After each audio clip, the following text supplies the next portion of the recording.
Hey guys, thank you for joining me today. I'm here with KDP YouTuber Paul Marles. Hey Paul, thanks for being here. Hey, how you doing, Ryan? Hey, I'm doing great. And how about right off the start? Do you want to just introduce my viewers to what your channel is all about? Yeah, my channel is Paul Marles, which is my name, and mostly Link right here.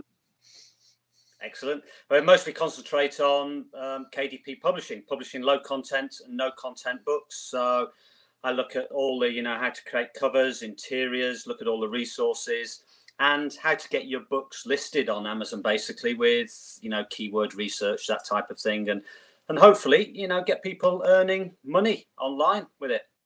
Yeah, I love that. And I've watched a couple of your videos, and one thing I do appreciate is I always really appreciate when you or any other YouTuber is giving not just high level advice, but then you switch into the screen recording mode and you're giving practical, actionable advice, which the way your approach to the keyword research and your niche selection, I noticed it's nothing crazy. It's not like some advanced strategy. It's pretty basic, but it works. And I love when people do that. Yeah, I mean, I think, if you start making things too complicated, it becomes very difficult to follow, very difficult to, people to actually implement what you're doing. I mean, I've watched loads of videos over the years and you get bogged down in the details. So I just try to cut down what I've been doing over the last couple of years into something that's simple that people can follow with just a few rules. And yeah, it seems to work. I mean, it seems to work for people. I know a lot of people do try and find issues with it, but I think if you try and keep it simple, it often, these things often work a lot better. Yeah, I agree 100%. And one thing I noticed that we kind of do differently, and we talked about this a little bit off camera, is that my approach to not print on demand, my approach to KDP is a lot of it's more or less like trickle down from my print on demand. So I'll optimize my designs for like Amazon merch t-shirts. I'm in tier 100,000 now. So I'm trying to make 100,000 unique designs and I'm going crazy doing it. And then I'll convert those to KDP books. But how do you approach your KDP? Let's just call it KDP first approach. Yeah, I mean, that's how I started off with, similar sort of things, because I was doing merch and I started off with getting my t-shirt designs, putting them onto book covers, just basic plain lined journals. And then I started designing different patterns and they sold initially. And this was 2018. So I don't think there was as many people doing the books then. So I was getting sales. But then all of a sudden one day I thought, because I'm sort of involved with sports, particularly with my son who plays tennis to quite a high level. And it suddenly occurred to me, when they're training, they make a note of, what they're doing in logbooks that the coach provides them. And I thought, well, I could do that. And then I start to think about other sports. So that changed my mindset really to go from, pattern things that look nice that people may or may not buy, to things that people can use. And I did that. I really hammered it over a period of it must have been from about November 18 through to May 19. And I uploaded, must have been about 1,500, nearly 2,000 books. Nice. And the sales were coming through and I was doing more and more obscure sports and just sort of covering everything. And then I started on with not just the training logs, but things like nutrition logs, strength logs, conditioning logs, all the different types that sports people need. And they were selling.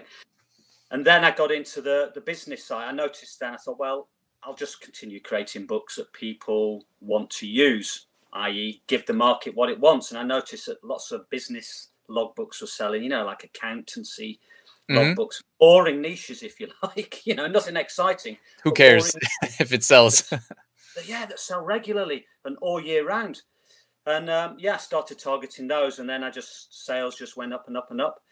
And and this year, since sort of, lockdown occurred, sales have just taken off crazy. Really? Yeah. Oh, that's awesome. Because I had my December time, holiday, Christmas time, that, it was like my best month to date. And then it went quiet a bit for a couple of months. And then when lockdown occurred, it sort of went to Christmas levels and has surpassed that. I mean, I don't know why. Well, I've got an idea why, because people are buying online now. Oh, yeah, true. Changing that. Yeah. For me, like outside of just my generic approach to, like I kind of described it, like print on demand first and then let it trickle down to KDP, you know, really the low and no content, you know, simple interiors. Yeah.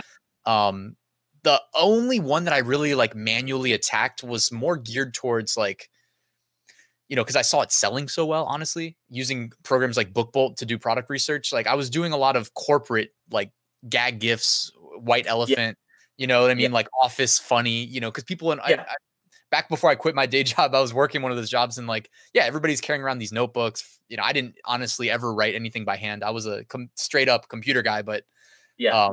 And so I sold a lot of those, man. I mean, for me, like I actually started KDP in October of 2019? Yeah, it was. So I started it late and I just got really lucky, I guess, more or less. I mean, I was 10 weeks in, heading into the fourth quarter. Like I started in October, so it was right at the peak time. And I ended up doing 3,500 in profit in 10 weeks from not even being on KDP. Yeah. How was your fourth quarter? No, it was good. Yeah. I mean, I said by the time fourth quarter came around, I've been doing the business books for a few months, because I started the business books around about June 19, and sales just slowly increased. And even over the December, surprisingly, because I thought, well, people won't be buying these sorts of books, the sales continue to just increase. But yeah, those sorts of books that you're mentioning, the gag gift type things, are perfect, I think, for the fourth quarter. And you'll probably find, if you've still got those on KDP, that sales will start to increase again. That's what I'm hoping. Yeah, I just think there's a lot more. I mean, compared to when I started, I think there's a lot more competition for those sorts of books now, because they're so easy to produce. You know, you've got a lined interior, 120 page PDF interior, and you can just create quite easily. So and let me just real backtrack for 2 seconds for the audience that is interested in KDP, but literally only has heard us say the acronym and doesn't know anything beyond that. Can you give like a 1-minute intro to what Amazon KDP is, how it works, as far as like, you know, what we need to upload to create a listing? Yeah, sure. I mean, KDP stands for Kindle Direct Publishing, and it's Amazon's platform in which you can upload books to Amazon. So surprisingly, if you go to Amazon and search for a particular type of book, you'll find, you know, all the books are listed, and a lot of those are print on demand. So, you know, you think you're buying, you know, a physical book that's stored in Amazon, but what's actually happening is you order that book, and Amazon is printing that book out and then sending it to you. So the idea behind this business model with KDP Publishing is that you publish those types of books that are print on demand. So basically, it involves uploading a cover design, and you upload the interior design, and so that gets stored on the Amazon servers, and you have to put in title, subtitle, description, keywords, and then you give it a price, and then that just goes on to Amazon. Amazon publish it, and then when people search for it, again, it just looks like a normal book on their listings. And when someone buys it, Amazon prints it out, sends it to them. So prior to this, I was doing Amazon FBA with used books. So sending in all these used books all the time, and they were sitting there as stock in Amazon. But the beauty of this business model, which I like, is that there's no stock. It's just digital files that Amazon are holding. So you're not having to, you know, pay for inventory. You're not having to pay for storage costs at the Amazon warehouse. And once your book's uploaded, theoretically, it can just stay there forever, as long as Amazon's in business. Yeah. And one thing that's cool about it is it kind of reminds me of the backstory of Merch by Amazon, where it started as a way for Amazon's app store, which I don't think really ever took off.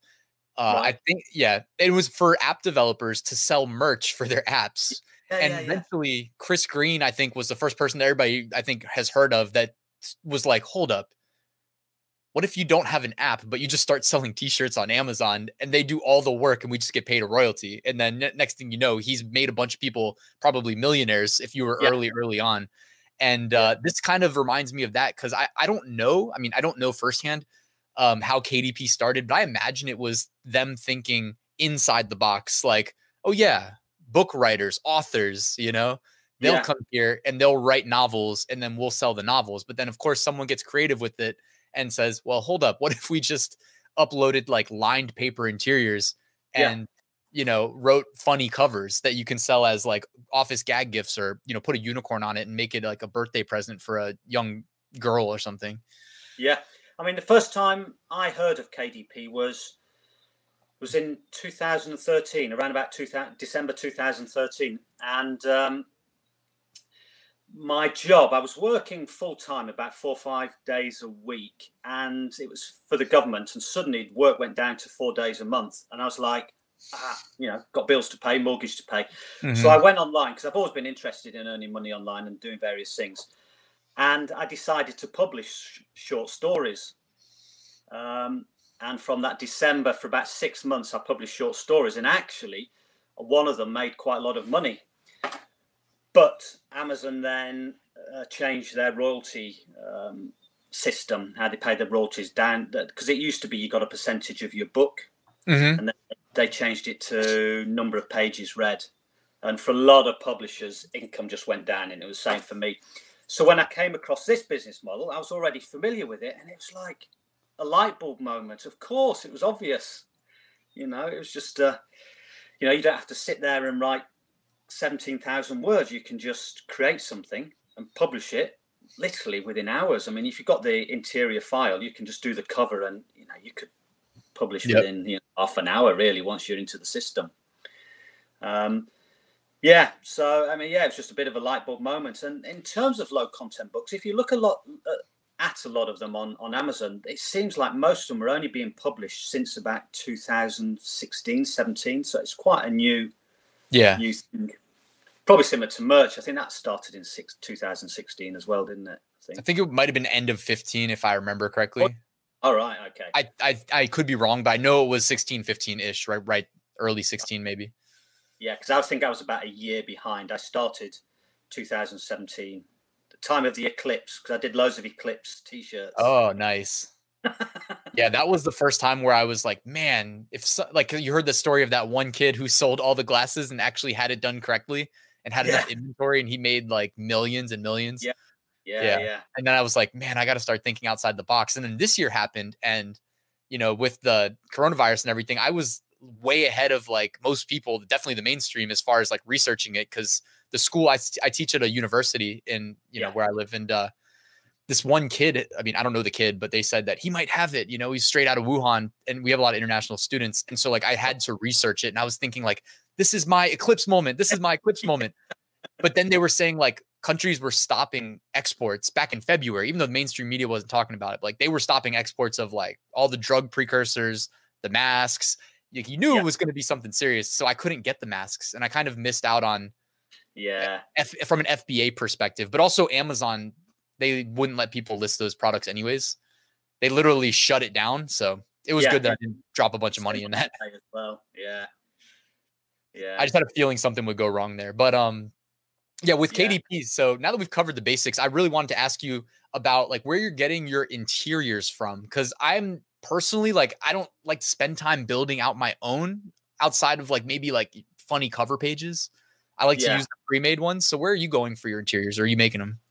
I make them. I make them all myself in Adobe Illustrator.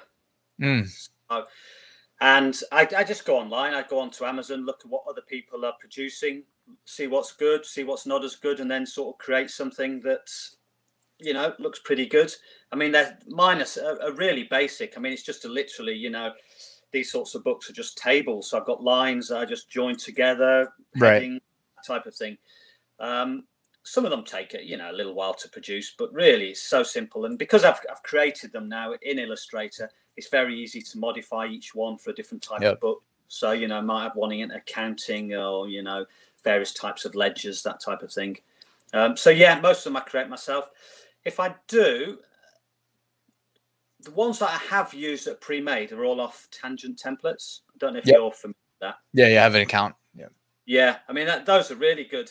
And in fact, my best-selling book is a tangent template interior. Really? Nice. Yeah. Well, I mean, technically so are mine, but I added a cover page and then, but yeah.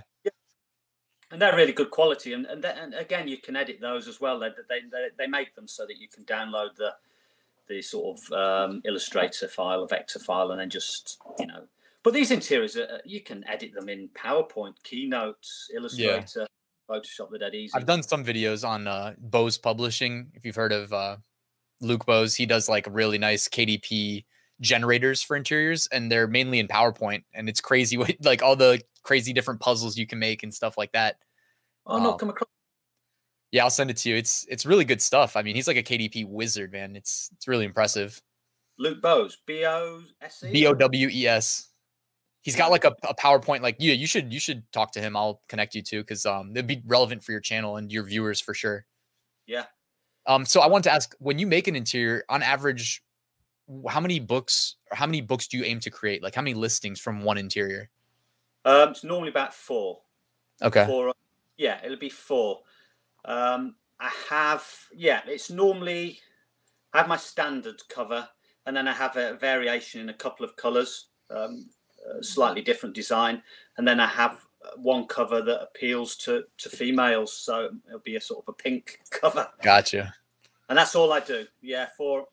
But to be honest, out of those 4, it's always the same interior on all the books that I've produced that sells. And I think that's one of the secrets, is just keep creating. Don't get too bogged down in all the little details and, all the keyword. They're important, but don't get too bogged down in them. Same with the categories. People seem to fuss too much. I agree 100%, by the way. A couple of categories, that are vaguely applicable. I agree so much, man. Like, I think one of the biggest threats to any business is that same thing of like paralysis by overanalysis. It's so easy to sweat the back end keywords on a listing, and it's like your time. If you're trying to make money, if that's your end goal, reverse engineer how you got there, where you made the most money, and it's probably not from sweating some back end keyword decision. It's probably from spending less time doing that and more time creating another book. Yeah, absolutely. I think the titles and subtitles are important. Yeah. The 7-word box is not as much, categories not as much. And it's the same with the author names. People get too really, bogged down with the author names and should they use keywords. I don't in any of mine. And I just concentrate on the production of these videos, of these books, which is a most important thing. And I think if you start to produce more, you'll suddenly come across something that does work. And you think, I'll replicate that in another type of book. And then you'll start to make sort of regular sales. Yeah, I love that approach too. I take that approach with like t-shirts, coffee mugs, whatever we're talking about. I do the same thing. And it's like, if, I'm just drawing from my year of experience at this point, but like I put a lot up, but the primary sales, because Amazon is one of those marketplaces where it's like you get a sale, your rank increases, you get another sale. Oh, look, you're ranking even better now. And it's like, if you can just have a couple creep up in good niches towards the top, like the amount of money you make is really just a function of how many people are going and buying. And if it's a lot of people, you can make a lot of money. Like I had 2 books that made 1,000 each when I had my 3,500 in 10 weeks. Like 2 books made up 2,000. Yeah, I mean, I think I've got about 2,400 books, and really most of my sales come from about 20 of those. And I think that's where you need to try with the volume, quality, but volume, and then you'll find something that works. And like, probably with your merch, you've probably got a formula that you notice, there's a pattern here, and, this works, and you can just repeat it. And I think that's the situation you've got to get into. But, and that's a good time to ask too, like, because with merch, when you're successful, what tends to happen is you go to sleep and then you wake up the next day and there's 3 more people with like your exact keywords and close to the exact design, or sometimes the exact design. Are you seeing a lot of people like ripping you off with your KDP print on demand books in that same way? Yeah, I do. Not the covers, because if people are going to click on the books, it comes down to the cover. Obviously you've got to use the keywords to get in front of people's eyeballs, initially. But I've had people not copy the covers entirely, but look very similar. But they never seem to do quite as well, because you've already got, by the time they see you, by the time your book's ranking there and it's staying up there, you've got the sales history, you've got hopefully some reviews, and it's very difficult for them to play catch up. I'm not sure what it's like in merch. I can imagine it's a bit more difficult. There's more room in merch, in my mind, oftentimes, for price undercutting. Like with KDP, I feel like it's I mean, I don't know. I've been wanting to ask you, like, what do you normally price your books at without a review and then with reviews? $6.99. Yeah. Okay. Same. We're on the same page. And yeah, I do have a lot at $7.99. And I'll have a look and see what books are, in that particular niche, what they're selling for. And I do have a couple that sell well at $7.99, but I'd say 90% $6.99. And it is difficult for people to undercut you because, once you get to $5.99 and below, your profit, nothing in it. Yeah. Yeah, exactly. Whereas merch, I think there's a bit more profit in it. You can get $5 a sale. Yeah. Yeah. And thing is with merch, I mean, it all does come down to the design, doesn't it? Whereas with books, I mean, yes, it's partly the design, but I know, merch is way more visual than I think than books. So I think it's a tougher market, for people ripping you off. But yeah, I've had people, copy the exact title, subtitle, descriptions, and produce a similar book, but they seem to appear and then just disappear after a while. Really? Okay. And I wanted to ask, like, when you have a review, what do you bump the price to? Because I usually just up it by $1 and just go to $7.95, $7.99. No, I normally keep it at the same price. I've never thought of doing that. Yeah, I suppose. Yeah. I mean, I don't know if there's a better way. I go to like my author page because I publish usually under the same pen name, and I feel like you can sort by reviews on that page. So then, because I have a couple thousand listings as well, and so it's like, how do I find the reviews? But that's usually what I do, and then I go and just update the price. And you still get the sales? They continue?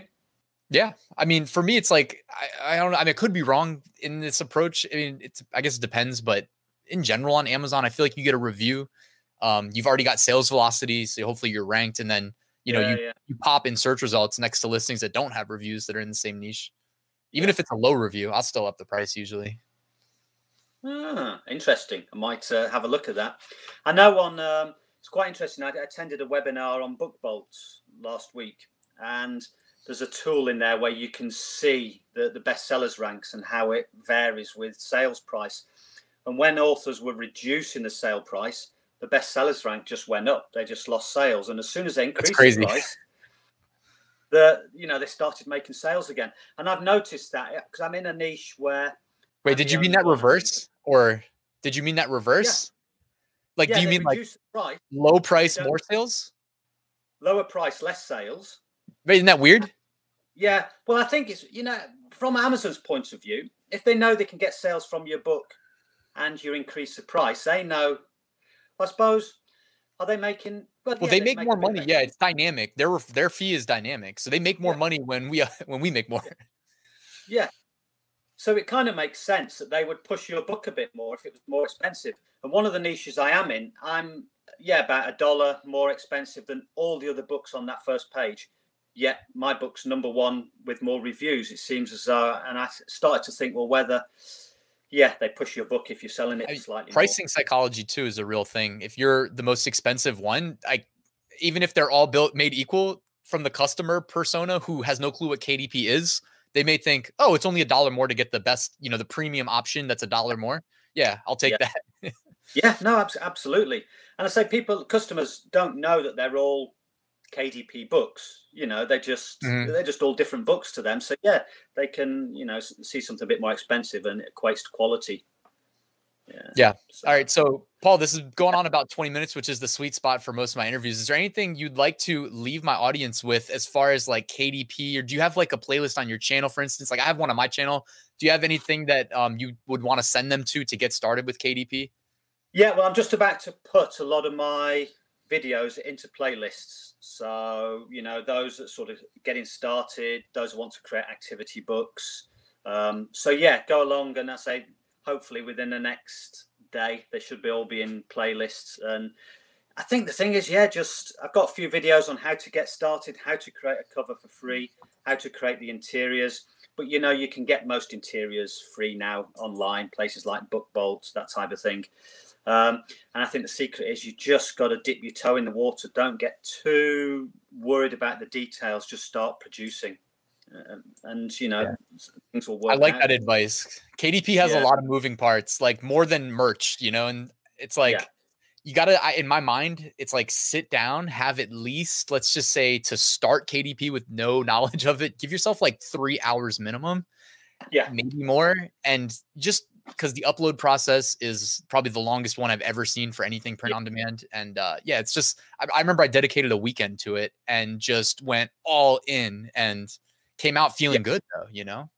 Yeah, no, it's good when you publish that first book and you think, wow, I've got a book, I've published it, I'm an author on Amazon.